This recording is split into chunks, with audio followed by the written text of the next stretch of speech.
Saatnya jam pertama dimulai. Assalamualaikum warahmatullahi wabarakatuh. Salam olahraga. Bagaimana kabar anak-anak sekalian di rumah? Selain mengerjakan tugas-tugas dari guru, tentunya banyak sekali hal-hal yang membosankan karena tugas-tugas tersebut. Oleh karena itu, saya berharap bahwa anak-anak di rumah bisa sekedar pada pagi hari atau sore hari untuk bisa berolahraga. Kita olahraga yang ringan-ringan saja, misalnya kita bisa senam irama yang kita ambil dari HP kita, kemudian kita ambil YouTube, kemudian kita style di situ kan banyak sekali senam-senam irama yang bisa kita gunakan untuk kita mengikuti dari irama dan senam tersebut. Atau juga bisa kita melakukan olahraga yang lain yang sekiranya tidak membutuhkan biaya, yaitu dengan cara senam kebugaran jasmani. Senam kebugaran jasmani kita bisa melakukan banyak sekali hal, misalnya kita bisa dengan push up, kemudian sit up, back up, atau squat thrust, dan masih banyak yang lainnya. Caranya kamu bisa melakukan masing-masing dari gerakan itu adalah 5 kali atau sampai hitungan ke 8 kali, kemudian diulangi lagi, bisa 1 kali, 2 kali, atau bisa sampai 4 kali atau 5 kali. Itu bisa kamu lakukan untuk menghilangkan kejenuhan yang di rumah, di samping akan menyehatkan badan kamu. Selain itu, selanjutnya untuk menghadapi penilaian akhir tahun, tentunya PJOK juga akan diteskan, ya. Materi yang kita teskan nanti antara lain, satu adalah bela diri. Bela diri dalam hal ini yang ada di dalam buku adalah pencak silat. Kamu bisa pelajari di situ banyak sekali gerakan-gerakan yang bisa kamu pelajari. Kemudian selanjutnya soal-soal yang di dalam situ bisa kamu pelajari. Selain itu juga ada senam irama. Senam irama yang kita pelajari di situ adalah, kita lihat semuanya ada di buku paket yang ada di kelas PJOK kelas 8. Selanjutnya materi yang lain yaitu adalah senam lantai. Selanjutnya materi untuk yang ketiga yaitu senam lantai. Senam lantai di sini bisa kamu, materinya banyak sekali, ada roll depan, roll belakang, kemudian sikap lilin, sikap kayang, dan meroda, masih banyak yang lainnya. Dalam hal ini nanti bisa kamu pelajari, walaupun dalam prakteknya kita hanya mengambil 2 materi, tapi untuk teorinya, untuk pembelajarannya bisa kamu pelajari semuanya. Selanjutnya kamu bisa melihat soal-soal yang ada di situ. Itu untuk senam lantai.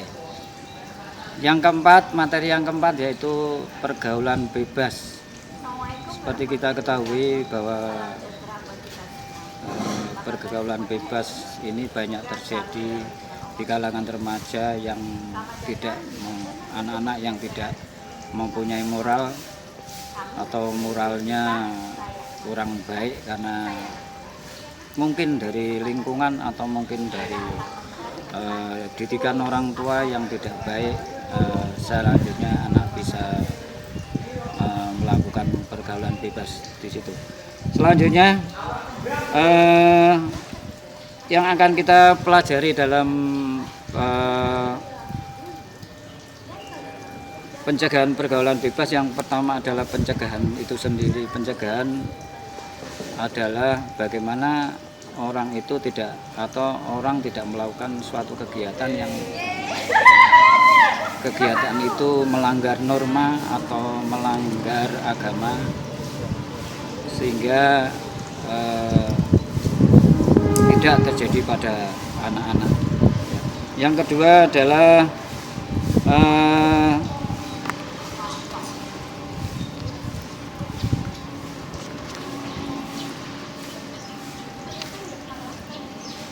pengertian dari pergaulan bebas, ya. Jadi pergaulan bebas itu adalah salah satu bentuk perilaku penyimpang yang melewati batas dari kewajiban, tuntutan, aturan, syarat, dan perasaan malu, atau dapat juga diartikan sebagai perilaku menyimpang yang melanggar norma agama dan norma kesusilaan di masyarakat, ya. Hal ini terjadi karena banyak anak-anak sekarang yang melihat TV dan sebagainya. Di situ ada gambar-gambar yang seharusnya tidak boleh ditonton, akhirnya ditonton oleh anak-anak tersebut. Itu menjadi akhirnya anak pasti mempunyai keinginan untuk melakukan itu. Selanjutnya kita lihat dari yang pertama, yaitu ciri-ciri pergaulan bebas, ya. Ciri-ciri pergaulan bebas yang pertama yaitu penghamburan harta untuk memenuhi hasratnya, ya.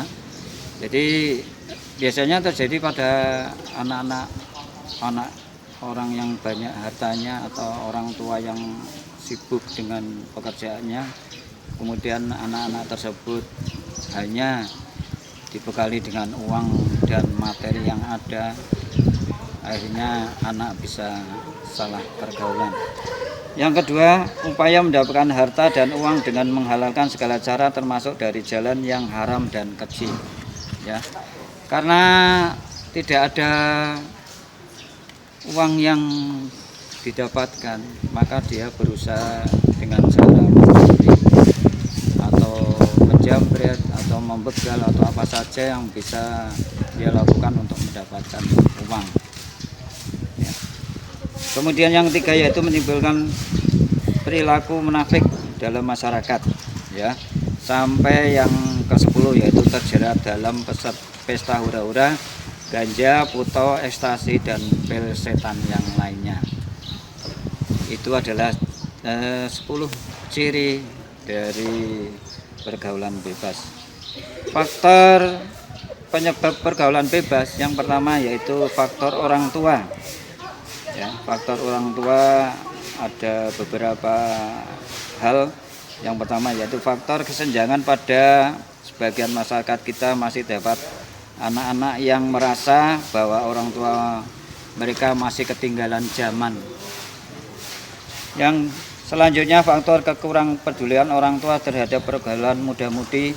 Mereka cenderung menganggap bahwa masalah pergaulan adalah masalah anak-anak atau masalah anak muda atau masalah remaja. Kemudian faktor ketidakmengertian kasus ini banyak terjadi pada orang tua yang kurang menyadari kondisi zaman sekarang.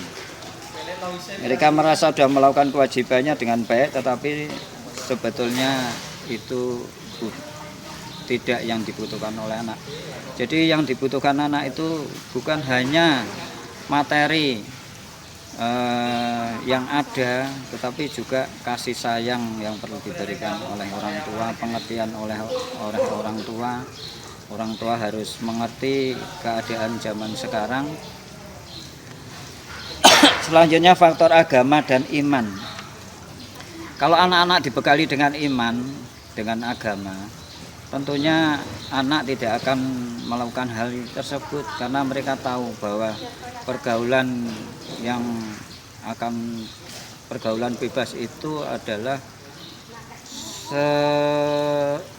hal-hal yang dilarang oleh agama, ya. Seperti kita ketahui bahwa dalam agama Islam itu orang pacaran itu sebetulnya tidak dibolehkan, ya, tidak dibolehkan. Selanjutnya perubahan zaman. Seiring dengan perubahan zaman, maka orang tua juga harus belajar mengerti. Seperti kita ketahui bahwa sekarang ini zamannya HP, ya. Kalau orang tua juga tidak mengikuti, maka anak-anak bisa menggunakan sebebas-bebasnya karena orang tua tidak mengerti. Padahal di dalam HP itu di situ banyak sekali hal-hal yang seharusnya tidak boleh ditonton oleh anak-anak. Selanjutnya penyebab maraknya pergaulan bebas di Indonesia, satu yaitu sikap mental yang tidak sehat, ya. Sikap mental yang tidak sehat itu bisa kita buktikan kalau di masyarakat itu banyak anak kecil, misalnya masih kecil sudah merokok, kemudian bergaulnya atau perilakunya kurang baik, adat tidak sesuai. Sampai jumpa besok pagi dengan semangat belajar baru. See you tomorrow morning with a new learning spirit. Take care on the way home and have a nice day.